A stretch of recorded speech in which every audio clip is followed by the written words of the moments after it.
This is Dr. Rob Harder with the Nonprofit Leadership Podcast, Making Your World Better. What does it take to be an effective nonprofit leader today? What are the biggest challenges? What are the biggest obstacles? How should nonprofits fundraise in an economy that is constantly changing? All of these reasons combined led me to start this show.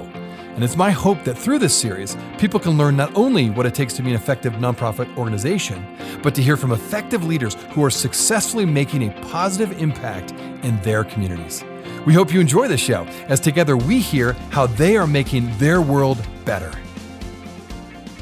Well, as we look back over this past year and a half, one of the biggest long-term impacts of the pandemic has been the impact on our kids, specifically on their learning and social emotional skills.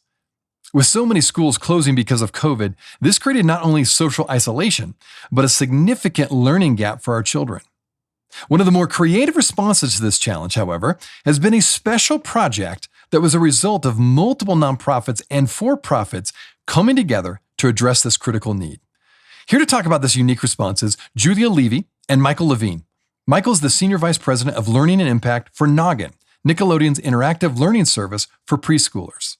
And Julia is the Executive Director of Sparkler, Noggin's nonprofit organization which provides a mobile app and related learning services. Enjoy today's show.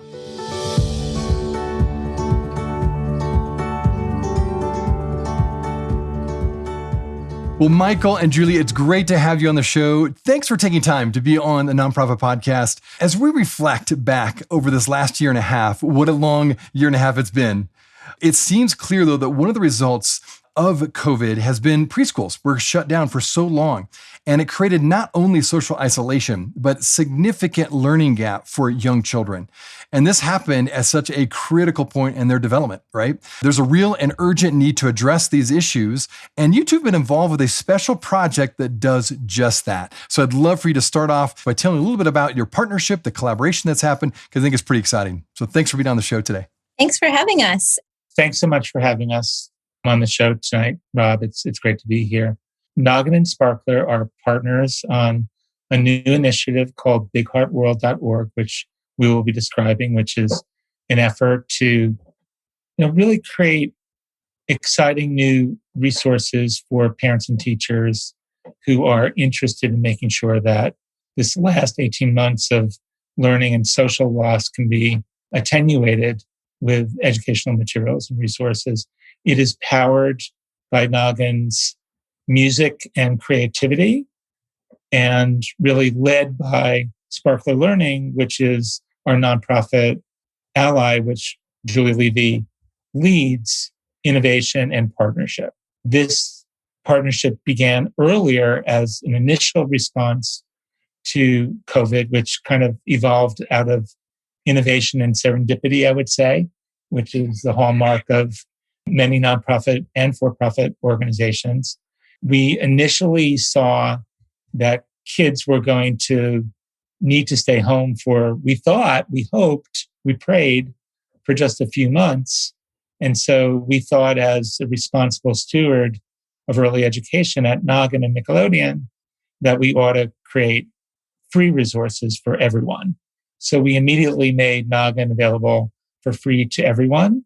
And in addition to that, we reached out to our friends at Sparkler Learning and said, what can we do for kids who are going to be most vulnerable beyond those 2 months? And so together we created a program called Noggin Cares, which identified almost 36 partners representing really millions of children, Head Start to state education departments, to Save the Children and United Way, where we would make Noggin not only freely available to all of the children within their networks who are low or moderate income children, but we would also create a smart schedule and a range of different activities that the parents could do and the educators could do with children. And in that work, we were inspired by and guided by the wonderful work that Julia Levy and Sparkler Learning were doing. And I'll turn over to Julia to talk about how that initial sense of Noggin Cares being a corporate and sort of social responsibility effort led to a deep partnership with our nonprofit partners at Sparkler to create something that was more enduring and that, has been sustained to this day with, the generous support of the Walton Family Foundation. Julia?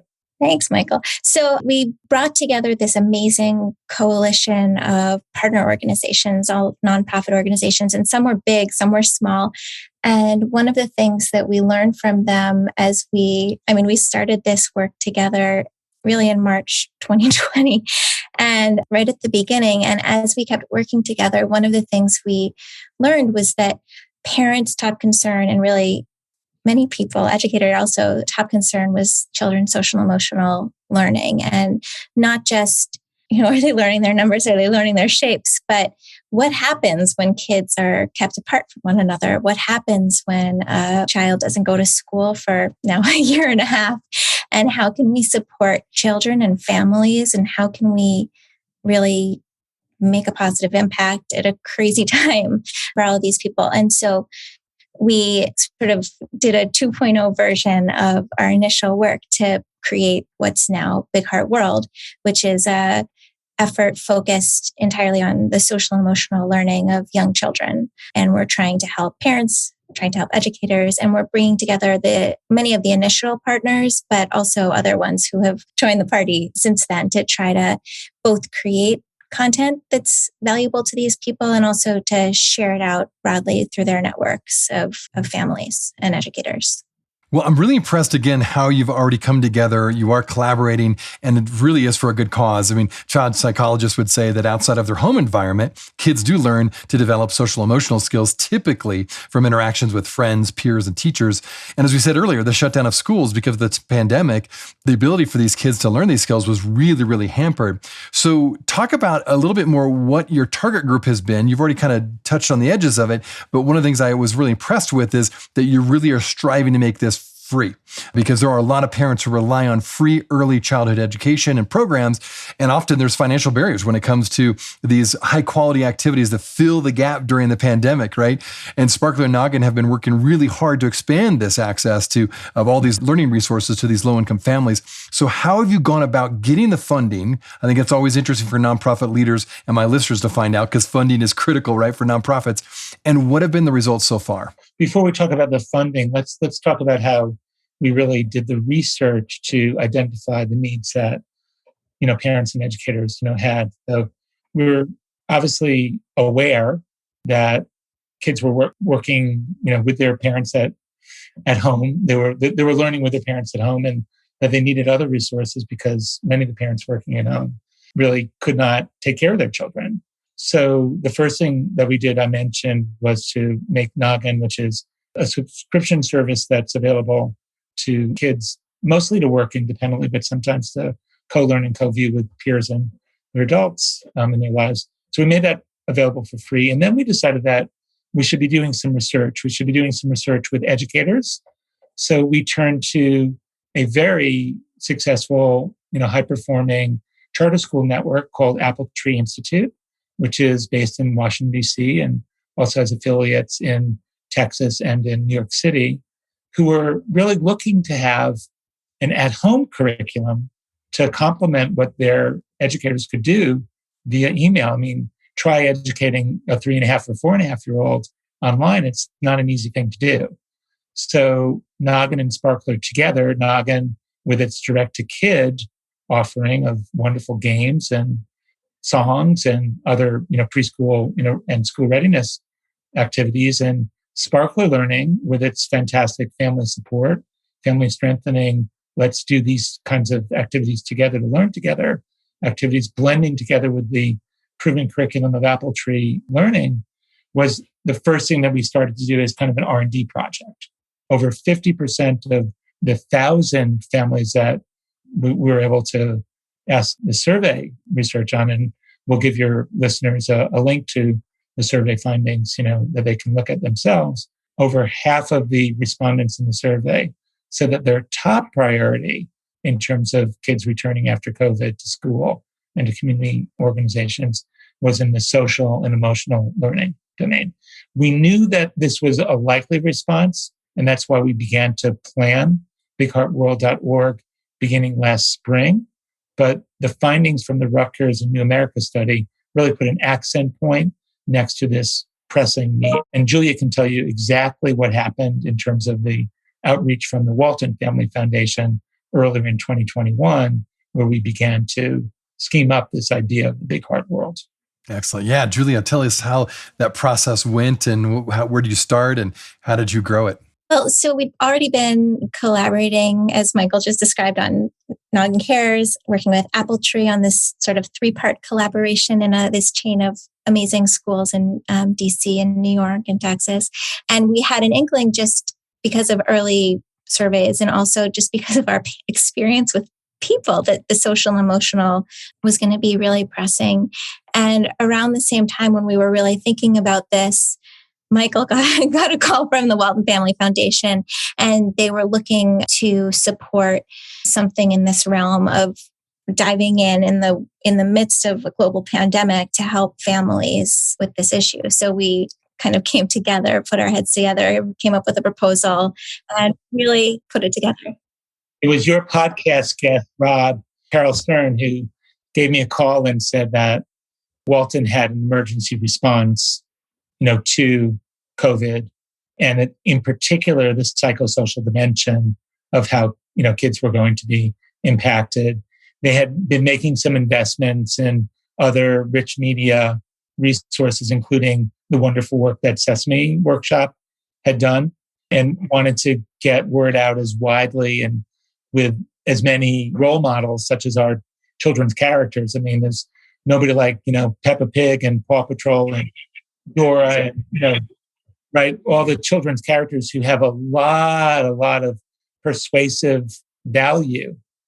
The social science behind the role models that children's characters can be. So I think that Walton very wisely, along with other philanthropic, organizations, were looking at media organizations to do more. And so Julia was in position to really activate on this vision.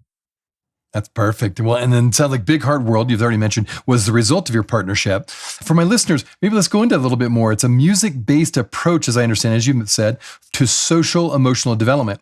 And through this partnership, Noggin's Big Heart Beats album, and they're going to have some notable artists, so I'll kind of get a little teaser there. They haven't listed them yet, but it's going to be some great you will recognize these artists once they get these locked in. There'll be music videos, many learning-based activities with popular Noggin characters, as you were just kind of mentioning, Michael. Could you talk more about that, all the things you're offering through this bigheartworld.org? I'm going to say one thing before Julia gives you the full rundown. So what was it about music? Well, it was a couple of things. One is the capacity to use music to entertain and engage multiple generations, of course, is powerful. So could we appeal not only to the children, but to the children's caregivers? That was number one. Number two, we noticed through our own research, sort of our internal numbers, kind of the two-edged sword of COVID in the sense of we're a media company and of course there's more demand for our services, which is wonderful. But as child development experts and really, quite knowledgeable about the daily dose and how much is too much, we were really concerned that children are spending too much time on platforms and on, apps. Julia, you can talk a little bit about what else is on the platform. Love that background. No, thank you. Yeah, go for it, Julia. So each month of the campaign is about a theme. And so we started with identity and belonging, and then we have done things like feelings and friendship. And now we're looking at interpersonal relationships and problem solving. And each month we are releasing a song, a music video that's original from Noggin, from these amazing artists, some emerging, some more established. And they include these whole new set of characters who Michael can talk more about, who represent just all sorts of different kids with different backgrounds and needs and looks and everything. And in addition to that, we're creating a whole new group of content, pulling together both original content that we're developing as part of this effort and also amazing contributions from some of the partners that we've gathered up. And so, for example, around each of the songs, we have activities that parents can play with their children to learn about the lyrics. We have, coloring activities that children can do to explore the lyrics, but also really dive into them, like really understand who am I and color pictures and do activities that will help them to learn something together with their parents. And we've also developed a whole set of activities that parents can use with their children from the time they're babies up through elementary school. We'll be right back. Hey, friends. Thanks so much for listening to the Nonprofit Leadership Podcast. If this is your first time listening to us, I want to make sure you're aware of a whole group of other episodes with fascinating guests that I previously interviewed. Just go to our website, nonprofitleadershippodcast.org. There you'll find numerous interviews of nonprofit leaders from all over the country and even from different countries, all trying to make their world better. I also want to encourage you to like, subscribe, and share this podcast with others. This will help us get this great content out to more nonprofit leaders just like you. Now, finally, if you want to get my monthly email update that contains more resources in addition to these episodes, it's really easy. Just go to my website at nonprofitleadershippodcast.org and simply type your email address in the top right-hand box, and you'll be added to our monthly email update. And this way, you'll never miss any of the interviews or extra content from this show. And if you have any questions or comments, do not hesitate to email me. Thanks again for listening. Now back to the show.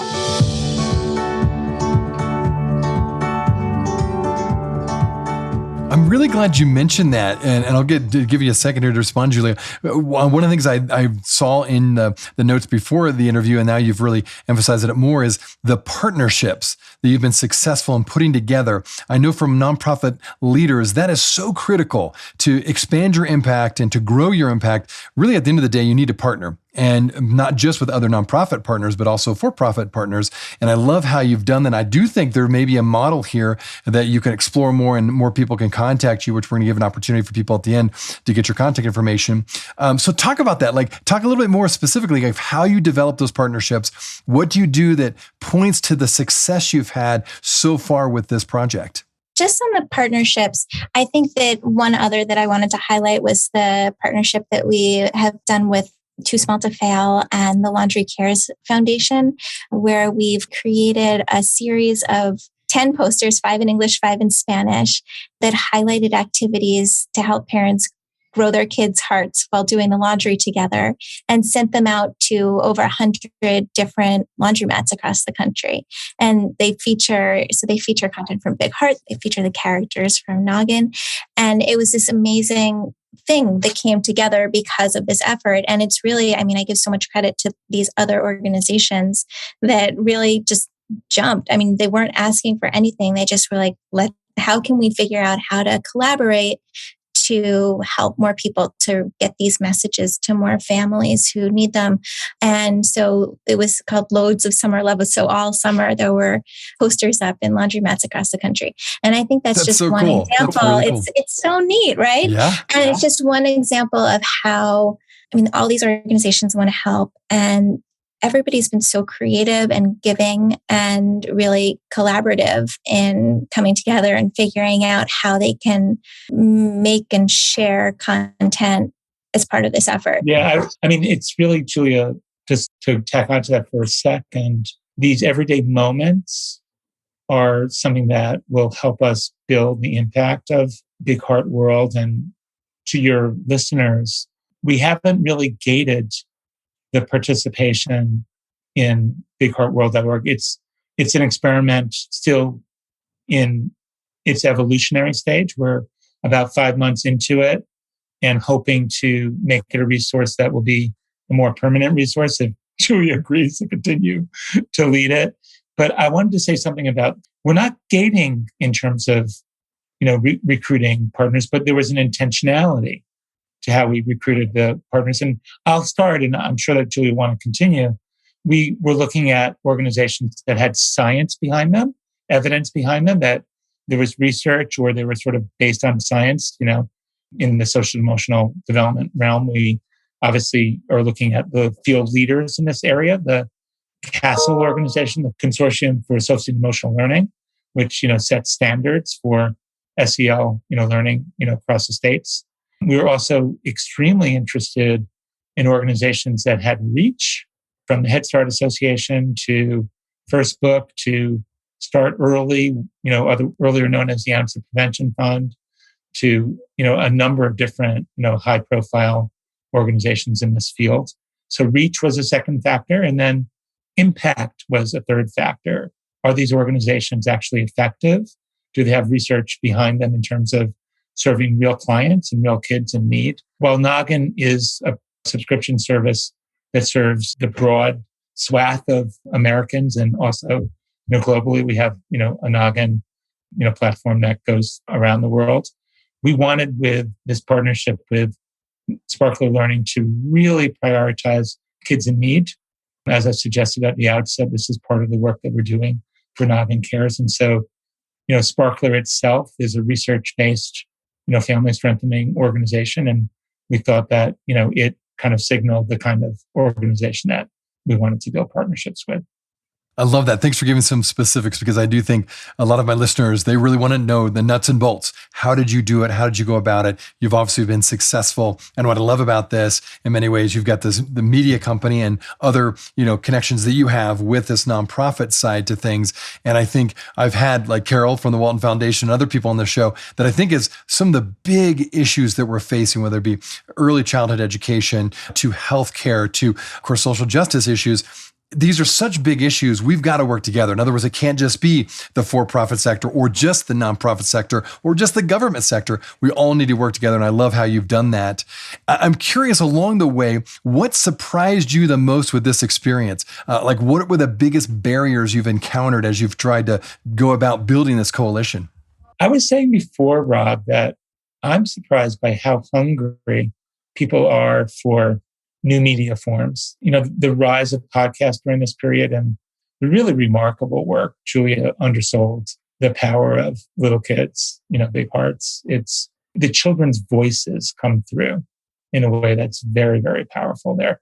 So podcasts and music and things that may be related to screens or may be related to, media creative production, but which really are super engaging and evidence-based. Like, I think that's like a big surprise how excited and hungry people are for that. I think I mentioned before the second surprise for me, and again, this is a work in progress. We have not succeeded in meeting all of our metrics in terms of building this into as big a site as we would like it to be, but the lack of any comparable sites or resources. The fact that there are a lot of social emotional learning resources and people are adding new important things every day, every month. But the fact that there isn't this kind of aggregator or consolidator site, that there really was, a need here. Lots and lots of organizations, including Common Sense Media, jumped into the fray on learning loss. The wideopenschool.org effort early during COVID, but nobody had done this on SEL. And we're trying, not fully successful yet, but to weave these different resources together successfully.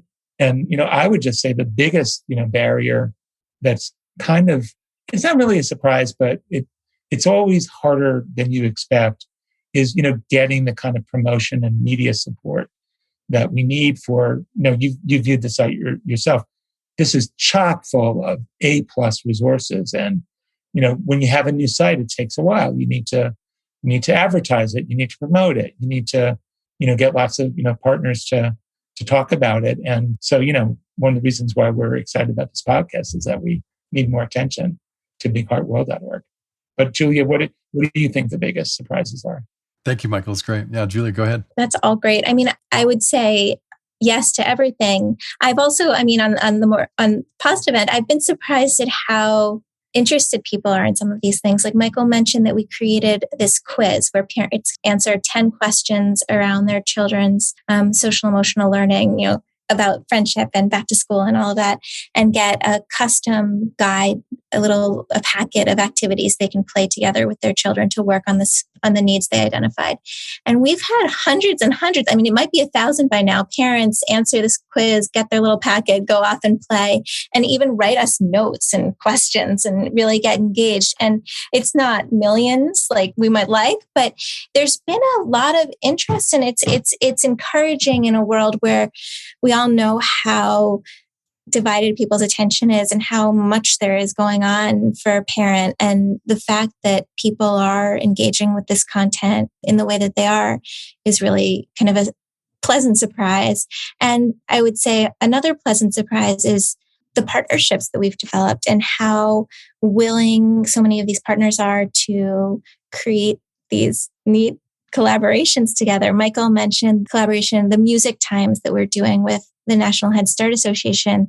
It's amazing. It's this monthly music class where it's a live music instruction by these amazing musicians and educators for children who might not ordinarily get a live music class by amazing talent. That's incredible. Just that alone is incredible. Yeah, that's wonderful. Yeah, I really like that. And I think I wanted to ask, from all that you've been doing so far, kind of broad strokes now, what do you anticipate to be the most significant needs that young kids in our country are going to have to face this year and into the next? What are you kind of sensing with all the work you've been doing? Well, I guess if their parents are right and asking the right questions, we're getting a lot of questions around making friends and transitions, transition from one thing to another, and uncertainty, a lot of questions around uncertainty, fear and new fears, and everything that all of us, kids and adults, are experiencing as a result of this pandemic, kids are feeling. And I think that if you think about it, if you're 3, this has been half of your life. And so this is what you know.